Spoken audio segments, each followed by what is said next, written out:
So this video is to show you how you can use oil-based gilding to achieve kind of two different looks. One, you can gild a frame, or two, to do something like this on a plant pot. Okay, now I have the gilding kits, and if you're looking at this video, it is likely that you have a gilding kit. And with the gilding kit, you'll have the option to have added on either a plant pot or a frame. Okay, now it's very similar steps for both, and actually you can apply oil-based gilding to pretty much anything, including tiles, paper, gosh, really anything. The only thing which I would say to avoid is more glass.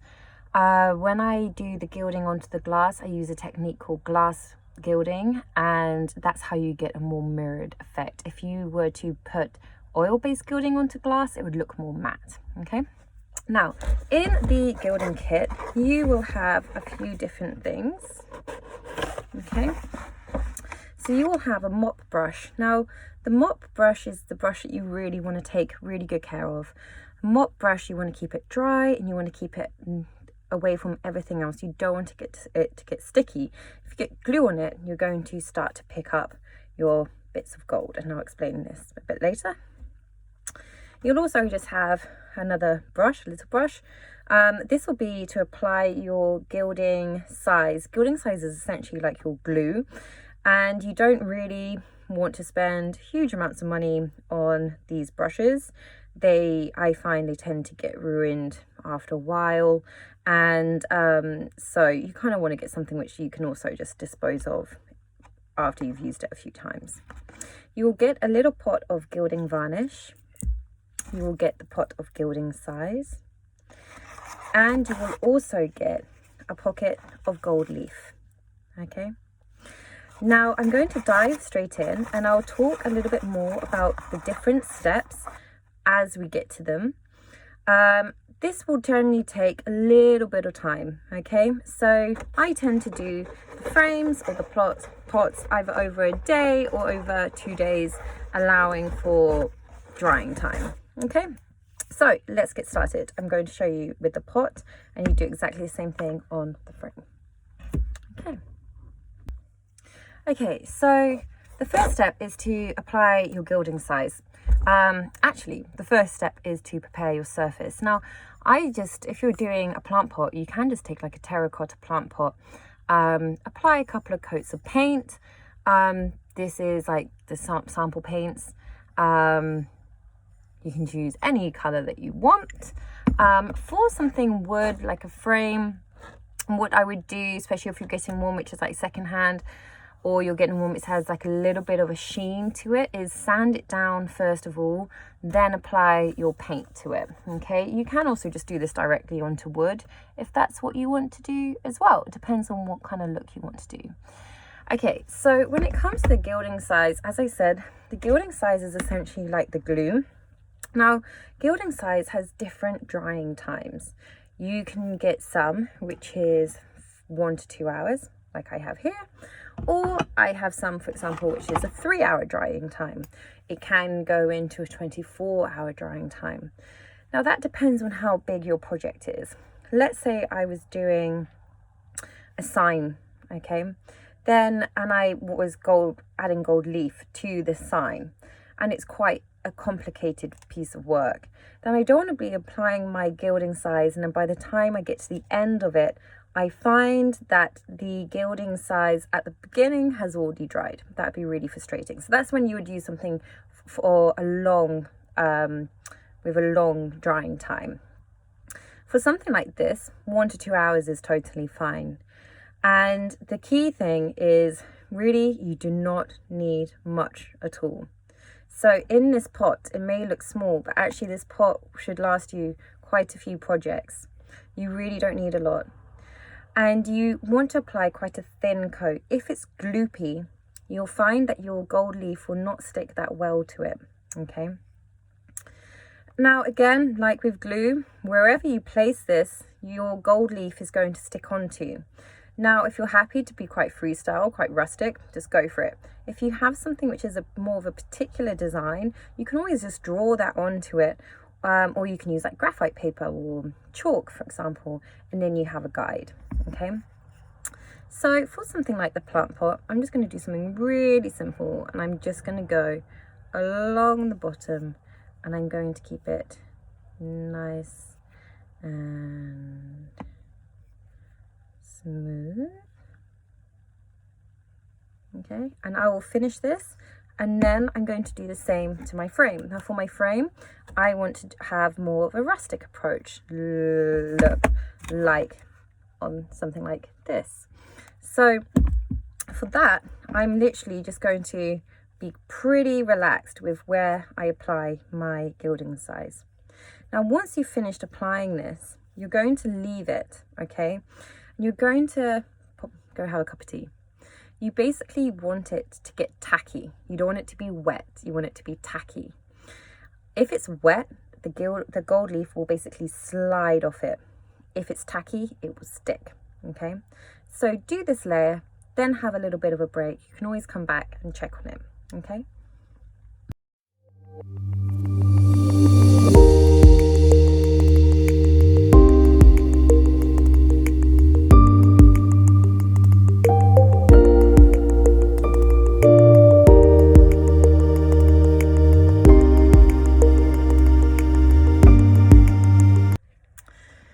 Okay, so once you've finished applying your gilding size, wash your brush, otherwise it will become a brick. Okay, we won't be able to use it again. So quick tip, either you could use something like soap, white spirit, but I have a really good recommendation. I use this thing called liquid black soap. It smells quite nice. It's nowhere near as like chemically, as kind of toxic smelling, and it cleans your brush pretty nice. So clean your brush, okay? Now, assuming that you've left that to dry for about half an hour. Now again, if you are using like a 3 hour, 6 hour, you may need to leave it a little bit longer. But what you're looking for is for it to be tacky. And then the next stage is to apply your gold leaf. Now when you're buying gold leaf, you can buy real gold leaf, absolutely. It's pretty spectacular stuff. And that's what you use for glass gilding, because you can't varnish it. So gold leaf, imitation gold leaf, will change colour over time. Some people really like that. I personally quite like it. It becomes a little bit coppery, you know, that kind of green tint. But when you're doing glass gilding, it's not ideal. Now, but for most of these projects, actually using imitation gold leaf works really, really well. You're going to varnish it, you're going to protect it. You can also get so many different types of leaf, imitation leaf. You can get silver, copper, you could get lots of different colours, okay? So you can choose a whole variety of different things. Now when it comes also to your gold leaf, you can, you have the option of buying loose or transfer. Now loose is actually pretty tough to work with. It is literally like a sheet, okay? Again, that's what I might use for glass gilding, and I might use something like a gilder's tip to pick it up. For something like this, actually just using transfer is perfect. With transfer, it will literally be stuck to the piece of paper, okay? Now, also, what I tend to do is I tend to keep my bits of gold leaf that I've already used.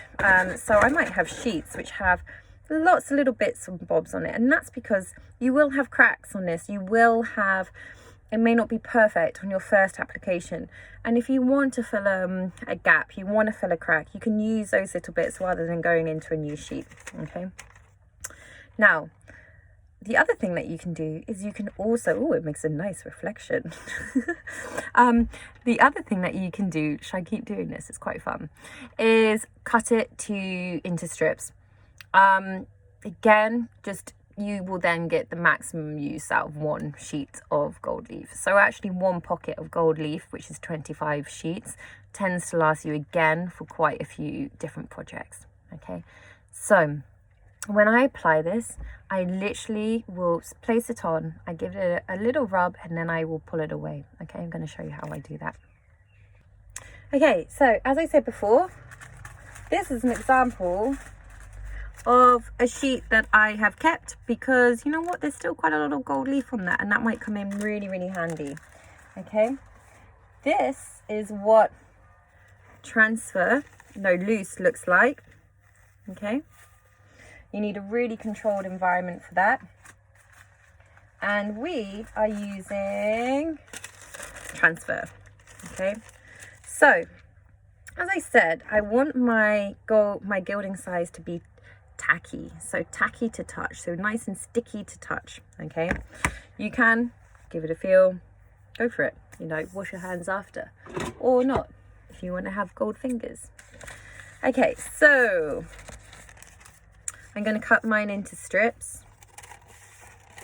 I find it a little bit more manageable. Also, sometimes when you apply your gold leaf, more of it gets pulled away, and again, you're just kind of utilizing as much gold leaf as possible. So I'm going to start with my frame.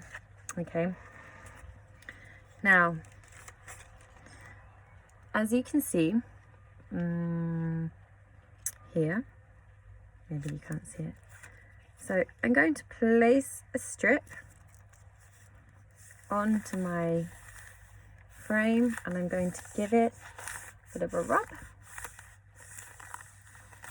Okay, and don't worry, because if you have excess gold leaf on it, we're going to brush it off. Okay, and then I'm going to pull it away. Okay, and I'm going to continue doing this around my whole frame.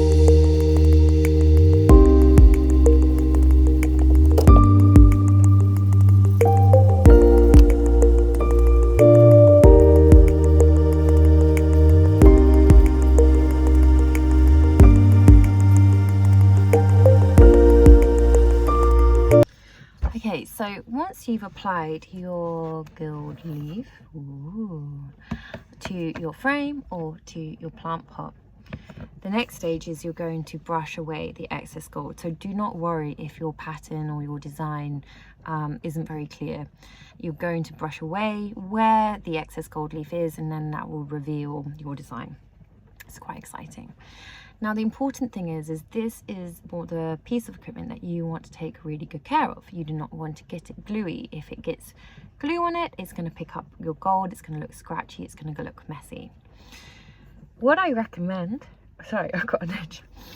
What I recommend is to, if you can, leave your projects either until later on in the afternoon or till the next day. You want to make sure that that gilding size is totally dry. Okay, okay, so way I use this is you want to be relatively soft, and sometimes it's quite good to do a brush, leave it, go back and do it again. Okay, you will also see where maybe the gold leaf hasn't picked up, so you may have little gaps in your design, and all the steps I'm showing you, you can just repeat them. Okay, just make sure it's totally dry before you start from step 1, which is the gilding size again. Okay, if you're going for a rustic look, then normally this is a pretty good place to go, and you can stop after this. Okay, so when I'm doing my brushing, I tend to either go in circular motions. Okay,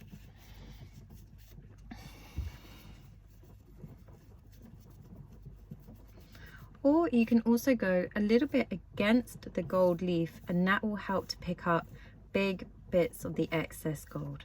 Okay, so I'm going to show you that on both the frame and the plant pot.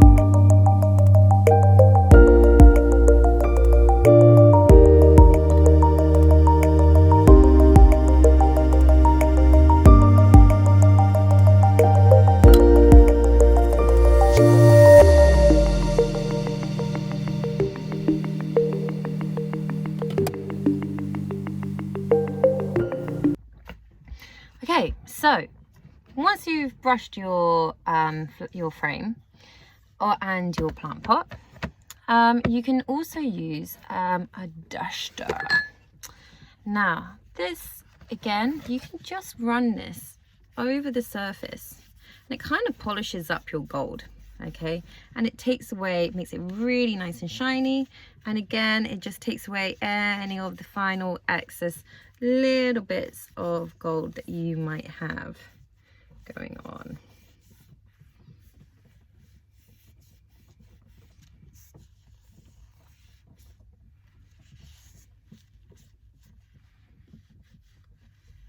Okay, now let's say you also wanted, if you're happy with this, which actually I think it looks pretty nice, you can kind of just stop here, okay, and you'd apply your varnish. But if you want to make that look a little bit more rustic, then you can take some sandpaper. You want the sandpaper not to be rough. You want it to be either quite an old piece of sandpaper or it to be quite fine. And you can basically just use the sandpaper to smooth over and to slightly distress some of the corners. Can you see here? Okay, and I can do it again. Like that. Okay, so there's a difference between it not being distressed and it being distressed. Okay, as I said, let's say you weren't happy with this and you wanted to fill up these gaps, then you can do that. And you, as I said, just follow the steps I've shown you, but wait until it's totally dry. So you start at gilding size, then you will do the gold leaf, then you'll do the brushing and the polishing. Okay, same with the plant pot. Okay, and with the plant pot, again, if you have little places in it that you're not so happy with it, little patches that you feel like need to be neat and tidied up, feel free to go ahead and do that. The final thing is the varnish. Now you can use what in the kit is the varnish. If you're doing, let's say, pots which go outside, you can also just use like normal varnish, gardening varnish, like for fences and things like that. You kind of don't really want it to have a tint to it because it will change the overall look of your pot and it will make it kind of that browny color. But overall, you can use that. It's pretty hardy and it will protect your plant pot. Okay. But this varnish you can also use as well. And again, you just use a really light coating of it and it will dry clear. Okay. And then your projects are totally done. So I hope that this has been helpful. I will show you the varnishing stage as well. And yeah, let me know if you enjoyed it. Also, if you wanted to share this and you wanted to do this either with some friends or family, either over Zoom at the moment, like an online workshop, or you wanted to arrange something in person in due course, who knows when that will be, then please get in touch and I'd be happy to do this live online, and therefore I can also see what you're doing and I can give you individual advice. If you have any other questions, you can also reach out to me. And I will also hopefully still be at a craft fair in Henley, which I'll have more details on soon, as well as things like the handmade fair in September and Country Living Christmas Fair, where I'm going to be running workshops. I'm running workshops on my stand at handmade fair. I'm going to do some Christmas decorations at the Country Living Fair. Okay, you can sign up to my newsletter and I will do monthly newsletter where I share all the details for those things. Okay, I hope this has been good and happy gilding. Bye.